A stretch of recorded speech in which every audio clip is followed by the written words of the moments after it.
YG와 JYP의 책걸상.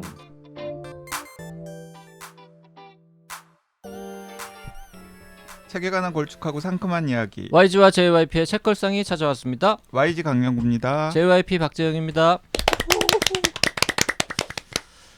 자, 오늘도 댓글 소개로 즐겁게 시작해 보겠습니다. 봉다로 작가님의 책 셔터를 올리며 편 방송 들으시고 행운의 카자르님이 이런 댓글 주셨습니다.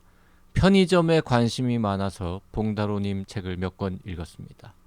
책에서도 느꼈지만 실제로도 기운이 밝으시네요. 기분 좋게 들었습니다. 네, 채땡땡땡땡님께서도 댓글 다셨는데요. 운동권 오빠가 편의점 사장이 될 줄이야. 90년대를 살아온 비슷한 연배라 방송 재밌게 잘 들었습니다. 책이 너무 궁금해지네요.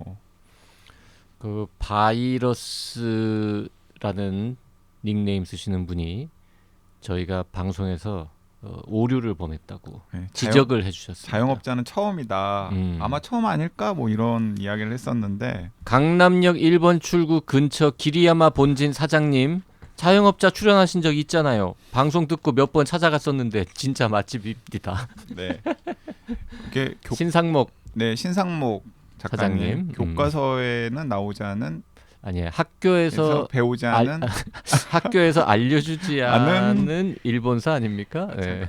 잠깐만. 자, YG도 늙어가지고요. 이제 책 제목을 가끔씩 이제 제대로 기억하지 못하는 아니 그 연배가 나무책 제목 되었습니다. 엉터리로 알려주면 안 되니까 네. 정확하게 확인해가지고 학교에서 가르쳐주지 않는 일본사일 것 같습니다. 네. 뿌리아이팔에서 나온 신상목 작가님의 학교에서 가르쳐주지 않는 일본사. 우리 너무 재밌게 읽고 너무 재밌게 방송했고 그게 시즌 1이죠 아마? 아주 초반인 것 같은데. 네, 시즌 1이에요. 너무 오래돼서 까먹었었습니다. 네. 죄송합니다. 6년 전에 방송. 자영업자도 출연한 적이 있었습니다. 네, 그리고 까망토끼 투님께서 맞아요. 저도 그 얘기 하고 싶었어요. 그리고 헌책방 사장님도 출연하셨잖아요. 아, 그렇네. 맞아요. 헌책방 기담 수집가? 네. 그런 제목이었죠. 윤성근? 윤성건 선생님 맞습니까? 네, 맞습니다. 웬일이지 오늘 JYP 컨디션 좋은데? 저보다 더 나은데요? 그러게요. 네, 오늘은 제가 더 젊은 사람인 것 같습니다. 네. 물감투님이 피에르 르메트르 신작이 나왔습니다. 책걸상에서 다뤄주시길 기대하고 있습니다. 이라고 댓글. 이건 뭐 기대하고 있습니다지만 느낌은 빨리 안 하면 죽는다 이런 느낌이 담겨 있는 댓글이죠. 그래서 피에르 르메트르의 신작인 우리 슬픔의 거울 오늘 합니다.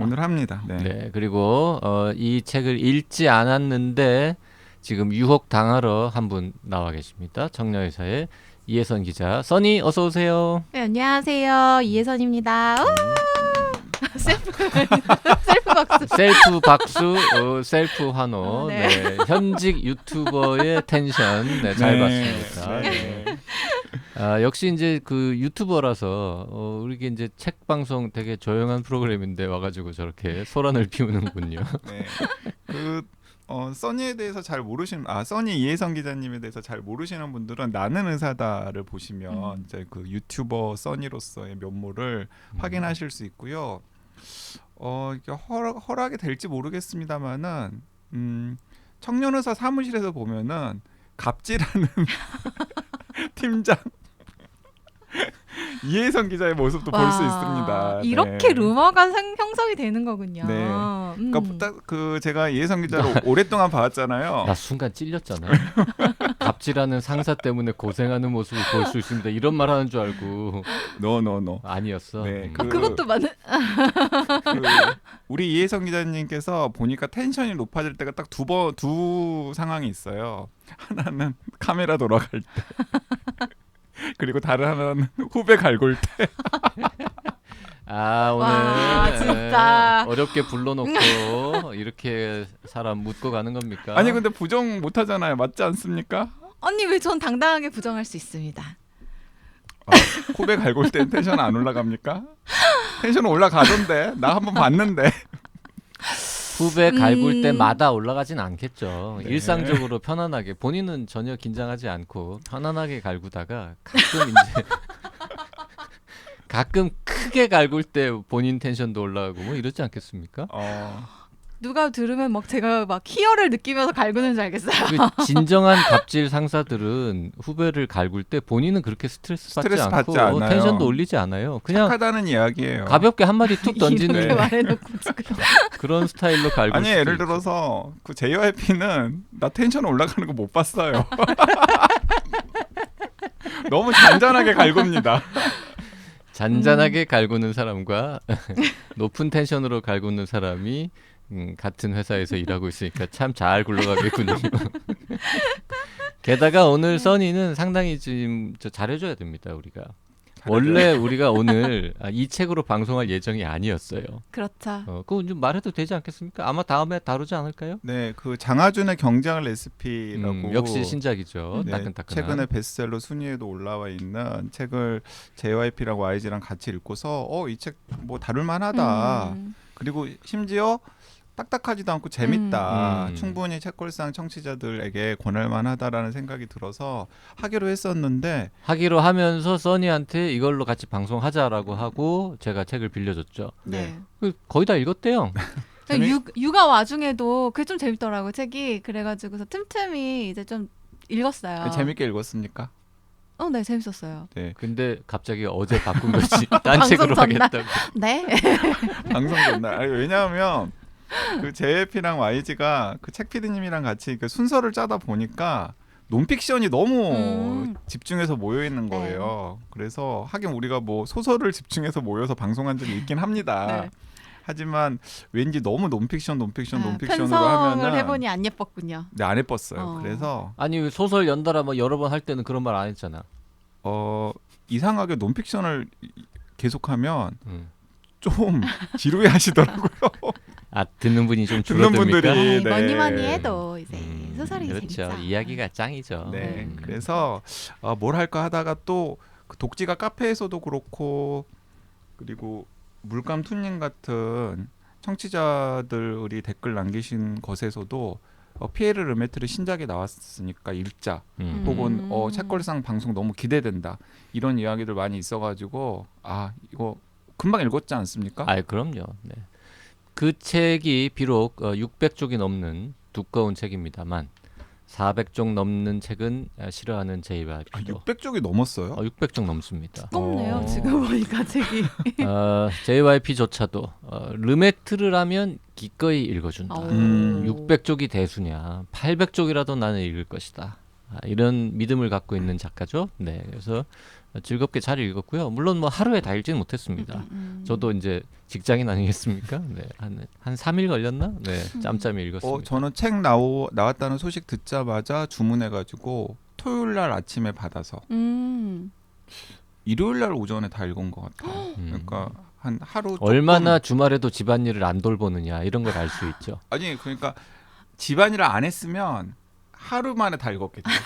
이렇게 빠져나가. 집안일도 하고 육아도 하다 보니까 하루가 더 걸린 거죠. 네. 아니야. 600쪽 넘는 소설을 24시간 안에 다 읽었다. 요거는 이제 집안일은 내팽개쳐 친다 이런 네. 뜻이죠. 육아를 하고 있는 입장에서 굉장히 화나네요. 아니 진짜 육아도 하고 집안일도 하면서 틈틈이 읽다 보니까 평소보다 시간이 좀 더 걸린 거죠. 하루면 나는 저는 하루면 다 읽는다. YG하고 JYP는 한국 내에 몇 명 없는 르노추 르메트르 노벨상 추진위원회 멤버들이거든요. 네, 르노추. 몇 명이에요 거기 멤버는? 확인된 건 2명? 박평도 끼어 있지 않습니까? 박평도 요즘 약간 심드렁하더라고요. 박평은 요 책 아직 안 봤다고 하긴 하던데. 그리고 박평이 요즘에 심드렁할 수밖에 없는 게 엄청 바쁜 것 같아요. 바쁜 거하고 르메트르한테 심드렁한 거하고는 뭔 상관이 있어요? 책을 잘 읽지를 못하는. 박평이 책을 못 그리고 읽어요? 매사에 바빠지면은 모든 것이 다 심드렁해지잖아요. 그렇지 않습니까, 약간? 바쁘고 막 일상에 찌들면 막 모든 것에 대해서 다 심드렁해지지 않습니까? 저는 약간 그런 감이 있는데. 바쁜 것 때문일 수도 있지만 우울증일 수도 있고 계절성 우울증. 갱년기일 수도 있고요. 박평은 네. 뭐 아직 거긴 아닙니다만. 저는 좀 의심을 해봐야 되겠네요. YG는 갱년기일 수도 있죠. 그래서 요즘 저 그냥 이렇게 마음 편하게 살려고 노력하고 있습니다. 네. 오늘 혹시 무슨 탈의 방송인가요? 그렇게 마음 편하게 살면 안 되는 게 최근에 우리가 좀 긴장해야 되는 소식이 들려왔습니다. 뭔데요? 경쟁 방송이 하나 더 생길 것 같습니다. 네. 책 북토크가요? 책 관련 이 방송이 거의 다 사라져가지고 뭐 거의 책걸상 하나밖에 안 남은 네. 이런 상황이었는데 유력한 경쟁자가 하나 곧 나타날 것 또 같습니다. 너무 강적이셔가지고 강적이셔가지고. 누굴까? 우리가 네. 뭔가 인정할 만한 분이 대적할 수 하는 없어요. 거예요? 우리한테 좀 힘에 붙이는 그런 네. 분이. 진짜요? 네. 누굴까? 굳이 언급하지는 않겠습니다. 아니 평산 책방이라고 그 서점 내신 분이 있는데 네. 그분이 이제 북토크 프로그램도 하시겠다고 지금 선언을 하셔가지고. 아니 그 대통령까지 하셨으면 그분. 그 너무 이렇게 좋은 일이지. 좋은 일이시긴 하지만 대통령까지 하셨으면은 너무 이렇게 막 영역을 막 이렇게 막 골목 상권 침범하는 골목 상권 침범이죠 이거. 그건 그냥 골목 상권이고 뭐고 그냥 받아들여야지 뭘 아니 어떡해요. 이거 골목 팟권 골목 팟권. 팟캐스트.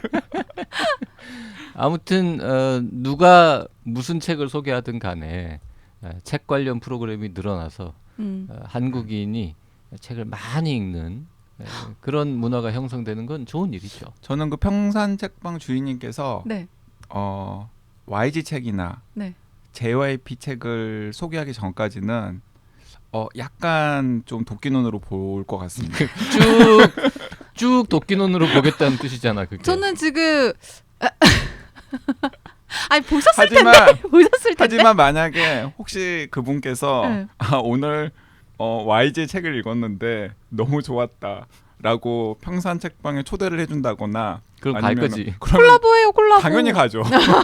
출연료 안 물어보고 갈 거야? 당연히 가죠. 당연히 가죠. 네 가겠습니다 하고 정성을 다 바치겠습니다. 네. 여행 준비의 기술로 그 책방에서 북토크 하자고 불러주시면 저도 갑니다. 네. YG는 무슨 책? 당연히 가죠. 출연료 출연료 안 주셔도 갑니다. 음. 제가 그냥 제 차에 기름 넣고 몰고 가겠습니다. 비굴하다. 휴가 내고 가겠습니다. 책 많이 팔릴 거 아니야. 맞아요. 엄청 많이 팔릴 거예요. 진짜. 지금 다들 설레하고 계세요. 지금 그래서. 그분의 낙점을 받아서 아. 베스트셀러 순위에 오르기 위해서 지금 수많은 작가들이 혹시 나를 불러주지 않을까. 노 작가들 아니라 출판사 사장님들 아. 엄청 공들이시는 분들 작가들도 뭐 비슷하게 생각은 하고 출판사 있겠죠. 사장님들 중에서 줄 서려고 아. 엄청 공들이시는 분들이 있다라는 이야기 제가 바로 어제 저녁에 들었습니다. 책걸상에 책 소개해달라고 공들이는 출판사 사장님은 없습니다. 거의 없는데 그죠? 네. 네. 안타깝네요. 네. 두 분 중에 한 분이 정계 진출하시죠? 열린 책들 사장님도 우리가 열린 책들에서 나온 책 네. 피에르 르메트르 시리즈를 비롯해서 그렇게 많은 책을 소개했는데 문자 하나 없잖아요. 네, 문자 하나 없죠. 네. 심지어 저는 사장님한테 문자 오는 것까지는 바라지도 않고 그 마케터 선생님이라도 좀 연락을 하시면 좋겠는데 혹은 편집자 선생님이라도 전혀 연락 없습니다. 모르는 것 같죠? 존재를 책걸상의 존재를. 아마 그러시지 않을까. 왜요? 그래도 책걸상에 많은 출판사에서 연락을 주잖아요. 열린 책들에서는 단 한 번도 연락 온 적이 없습니다. 우리가 정말 2018년 이후에 피에르 르메트르의 모든 책들을 책걸상에서 다 소개를 했고 저도 그리고 읽었죠. 그 신작 말고 우리 실업자도 하지 않았습니까? 실업자는 하지는 않고 안 했어? 뭐 이렇게 추천책이라든지 아니면 여름에 읽는 책 PD가 한 것 같다는데? 이런 책으로 언급을 했죠. 네. 아무튼 뭐 이제 YG도 늙어가지고 정확하게 기억이 잘 안 돼. 이러다가 우리 한 책도 하고 한 책도 하고 그럴 것 같아요. 이거 옛날에 했어? 안 했어. 지금 해. 알고 보니 했어. 뭐 4년 전에. 심지어 평가도 달러. 4년 전에는 굉장히 재밌다고 추천했는데 4년 후에는 이게 뭐냐고 막 이러면서. 지금 찾아줬습니다. 네, 실업자 2020년 8월달에 2편에 걸쳐서 단독으로 소개한 오래됐네요. 방송이 있어요. 정말이요? 정말입니다. 요즘 PD가 찾아줬잖아요. 지금 바로 요즘은 거짓말 못합니다. 지금 우울해졌어. 스마트폰으로 검색하면 바로 나와. 괜찮아요. 그러니까 놀랍다. 어떻게 두 번에 걸쳐서 한 걸 까맣게 모를 수가 그 있지. 1차 대전과 2차 대전 사이를 배경으로 하는 1차 대전 직전부터 2차 대전 끝날 무렵까지 그 시기를 다룬 3부작 우리가 다 지금 오늘 이제 마지막 3부 소개하는 것까지 포함해서 다 소개를 했고 소품으로 썼던 사흘 그리고 한인생도 소개를 네. 했고 옛날에 썼던 실업자. 실업자도 소개를 했고 또 정식 소개는 아니더라도 그 앨리스? 이렌, 이렌? 알렉스, 알렉스, 네, 앨리스 카미오 같은 그런 것도 소개를 네, 했고 피에르 르메트르의 스릴러 소설도 우리가 소개를 많은 했죠. 책들을 소개했는데 열린 책들에서는 네, 문자 하나 없다. 근데 실업자는 또 열린 책들 책은 아니기 때문에 아니에요? 네네네. 아무튼 네. 오늘 써님 왜 이렇게 좋아합니까? 네? 아 그냥 그냥 두 아재들을 보는 것만으로 재밌습니까? 아, 네, 네, 재밌습니다. 그게 아니라 지금 회사에서 다른 일 빡세게 할 시간에 여기 와서 수다 떨고 있으니까 좋은 거 아닙니까? 뭐랄까, 그쵸? 그런 것도 있죠. 써니는 피에르 르메트르의 책을 한 권도 아직 안 읽어봤죠? 아니요, 사흘 그리고 한 인생. 그건 읽어봤습니까? 네네, 그때 책걸상을 추천받고. 근데 재밌었잖아요. 네, 재밌었어요. 저 그거 여행 가는 비행기 안에서 읽었어요. 내용은 기억 안 나죠. 비행기 타고 여행도 기억이 안 나요. 안 나네요. 비행기 타고 여행도 다니고 하던 시절이 있었군요. 그렇죠. 지금 보니까 이 책이 2018년에 나왔네요. 맞아요. 그러니까 코로나 전이었고 음. 여름 코로나보다도 휴가... 중요한 건 이제 결혼 전이었죠 그때는. 그게 그래서 기억이 나는구나. 출산 전이었고. 그렇죠. 네. 그게 복기를 해보면 그 사흘 그리고 한 인생을 서점에서 JYP가 우연히 잡은 거예요. 맞아요. 그런데 읽었는데 되게 재밌어. 대박이다 이거. 기가 막혀. 그래가지고 우리 같이 읽고 책걸상에서 하자. 그래서 아마 박평까지 해서 셋이서 읽고서 방송을 했던 것으로 기억이 되고요. 그리고 저는 사흘 그리고 한 인생을 읽고서 이 피에르 르메트르 괜찮은 작가네 라고 생각해서 오르부아르를 읽었고 그리고 오르부아르 다음에 이제 그 전에 펴낸 스릴러 같은 장르 소설도 다 읽었죠. 근데 저 그 방송에 들어왔던 것 같은데? 모릅니다. 우리 다 이제 그렇게 오래전은 기억 못합니다. 하나 기억나는 거는 나는 사흘 그리고 한 인생을 통해서 피에르 르메트르라는 사람을 처음 발견했다고. 나 그 얘기 하려고 지금 막 좋아하고 있었는데 YG가 나중에 딴 책 막 읽고 막 한참 얘기하는데 옛날에 스릴러 작가 뭐 이런 얘기 하는데 듣다 보니까 근데 우리 집에 그 양반 책이 하나 있었네. 옛날에 본 책이 있네. 두꺼운 거 알렉스. 그래가지고 그거 표지 막 이러면서 그 빨간 드레스 빨간 드레스 막 이러. 그 책 쓴 사람이 이 책 쓴 사람이야? 어쩌다가 이렇게 완전 달라졌지? 네. 피에르 르메트르 안 읽어보시고 우리 방송도 안 들어보신 분도 계실 테니까 피에르 르메트르를 지금 전혀 모른다. 이분은 복받은 분입니다. 읽을 게 많으니까 너무 재밌게 읽을 게 막 쌓여 있는 거기 때문에. 그리고 이 피에르 르메트르에 대해서 그러면 잠깐 이야기를 하고서 그 피에르 르메트르는 JYP에게 큰 용기를 주는 작가이긴 한데 그 이유는 YG가 설명한 다음에 제가 말씀드리겠습니다. 그 피에르 르메트르가 1951년생이에요. 네. 근데 1951년생이 이제 누구랑 같은 연배냐면 무라카미 하루키. 그러니까 1949년생이거든요. 근데 무라카미 하루키는 1949년생인데 1979년에 데뷔를 했어요. 30살에. 그런데 르메트르는 하루키보다 2살 어린 1951년생인데 55세인 2006년에 그 이렌이라고 하는 작품으로 데뷔를 했습니다. 55세. 55세.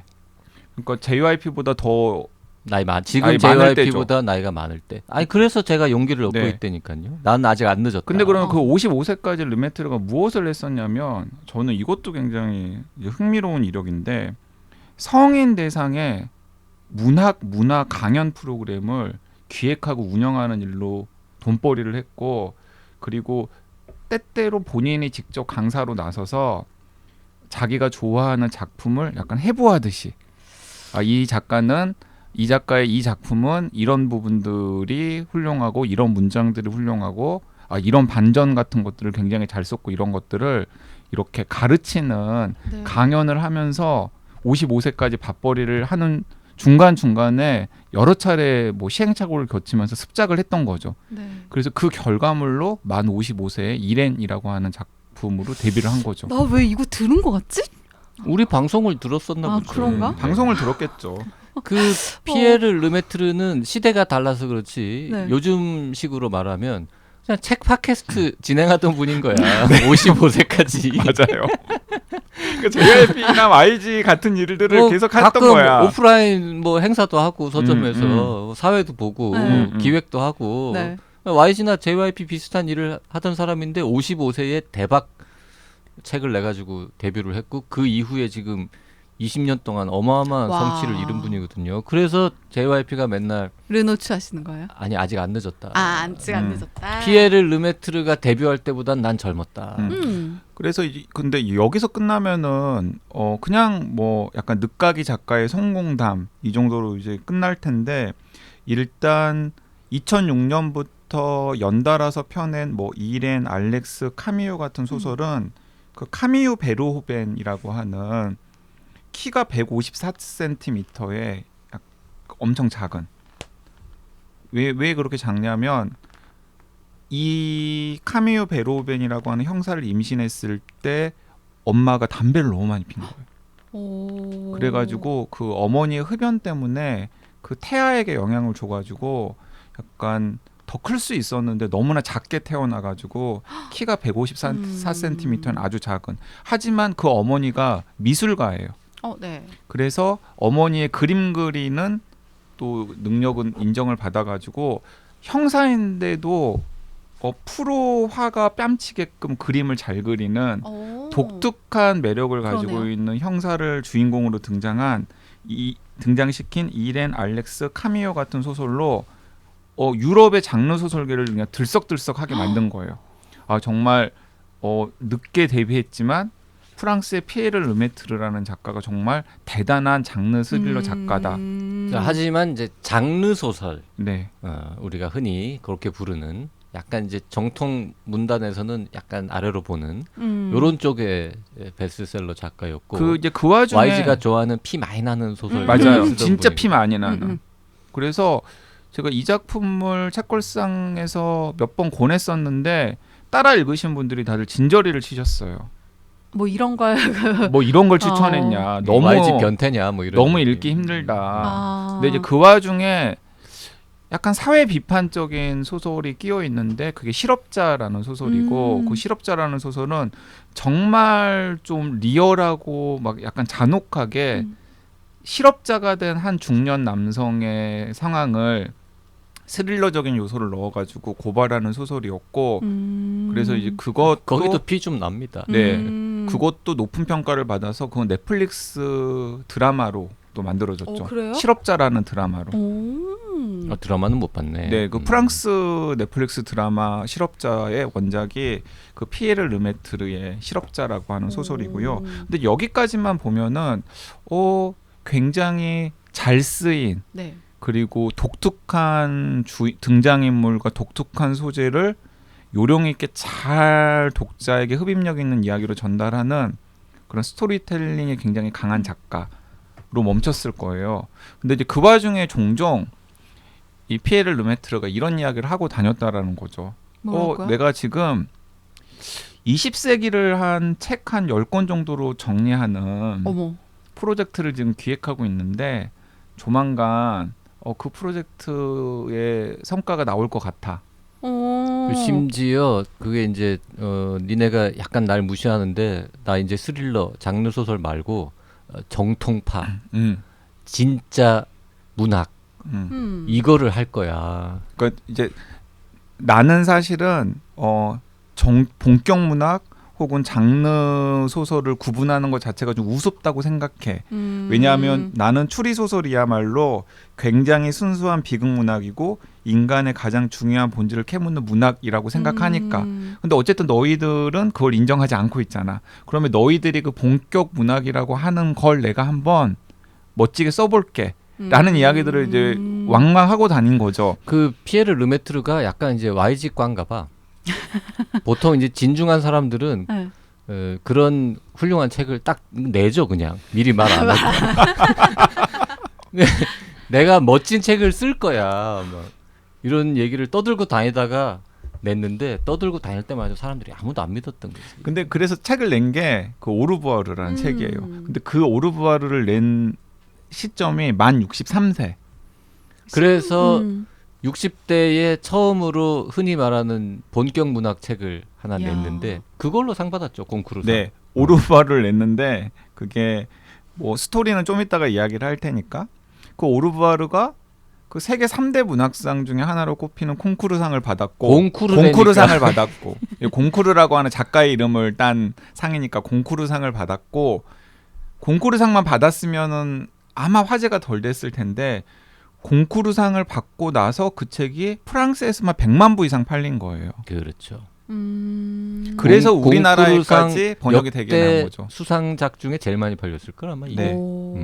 원래 콩쿠르상 책 재미없거든. 그래요? 유주얼리. 오. 근데 오르부아르는 아우 대박 재밌거든요. 그러면서 오르부아르 낸 다음에 오르부아르에서 나 그치는 게 아니라 내가 얘기했잖아. 나 진짜 20세기를 책 한 10권, 12권으로 정리한다고. 이건 첫 번째 이건 불과해. 이게 첫 번째 어. 책에 불과해. 그리고 일단 1차 프로젝트로 네. 1차 세계대전부터 2차 세계대전까지의 그 전강기라고 부르는 그 수십 년의 기간을 소설 3권 정도로 정리한 1차 프로젝트를 지금 시작해서 3부작. 그 첫 번째가 오르부아르야. 그리고 지금 2권, 3권도 기대해. 라고 이야기를 네. 해놓고서 YG과 한 거지. 이제 앞으로 할 것까지 다 미리 얘기를 하는 거야. 해놓고서 몸이 좀 근질근질한데 소품도 하나 써볼까? 하고 쓴 게 바로 사흘 그리고 한 인생인 거죠. 그렇죠. 이게 3부작 거창한 프로젝트 하려면 이제 취재도 좀 해야 되고 네네. 여러 가지 좀 힘드니까 분량도 두껍고 너무 힘든데 스트레스 해소 삼아서 그냥 얇은 책 한 권 따로 써볼까? 재밌는 아이디어가 떠올랐는데 이러고는 그냥 쑥 쓴 거야. 그게 사흘 그리고 한 인생이. 그때 저도 쑥 읽었던 것 같아요. 맞아요. 책을. 사흘 그리고 한 인생이 오르부아르보다 더 좋았다라는 분들도 많아요. 그렇죠. 그런 분들도 있죠. 그리고 이 오르부아르를 YG랑 JYP랑 아마 그때 박평이었던 것 같은데 박평이 읽고 나서 더 놀랐던 건 뭐냐면 이미 르메트르는 계획이 다 있는 거예요.